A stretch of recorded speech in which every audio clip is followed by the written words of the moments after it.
ډیولپر او تاسو د دې ورډپریس کورس انسټرکټر به زه یم. په دې کورس کې به موږ ورډپریس ډیولپمنټ زده کوو. اول زه تاسو ته خپل انټروډکشن وکړم. زه پخپله از ویب ډیولپر یا ورډپریس ډیولپر په فریلانس مارکیټ اپورک باندې کار کوم.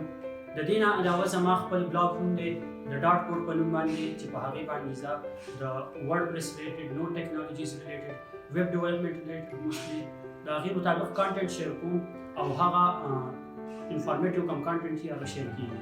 په دې کورس کې چې دی زه به تاسو ته ورډپریس ښیم. اوس دا کورس څوک اخیستی شي په دې کې انرولمنټ کولی شي. ستاسو سره صرف لیپټاپ یې نور د هېڅ ضرورت نشته، صرف یو کمپیوټر یې پي سي لیپټاپ او ستاسو ته صرف د کمپیوټر بیسک یوز درسي. نور د پروګرامینګ د هېڅ بیکګراوند ضرورت نشته. په دې ورډپریس کورس کې به تاسو د ویب سایټ ډیولپمنټ زده کوئ، بلکل د سټارټ نه واخلئ تر اخره پورې.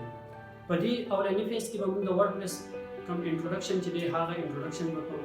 د انټروډکشن او مین ټولز پېژندو نه پس به بیا موږ د دې کوم ویب سایټ چې جوړو بلاګینګ ویب سایټ چې په هغې په تھرو باندې به بلاګینګ کېږي، آرټیکلز پبلشینګ به کېږي. په هغې کې به ګورو چې د ګیسټ پوسټس آپشنز پکې څنګه انکلوډ کېږي. د دې نه پس به بیا یو ای کامرس ویب سایټ جوړو، هغه به هم په ورډپریس کې جوړو چې د هغې په تھرو باندې به د ویب سایټس باندې آنلاین سیلینګ آپشنز کېږي. دغه شانتې نور مختلف آپشنز به موږ ګورو، ډفرنټ ویب سایټس، ډفرنټ ډیزاینز، ټیکنیکس د ورډپریس به ګورو او هغه به پکې زده کوو. نو امید دی چې په دې کورس کې به تاسو ډېر څه زده کوئ.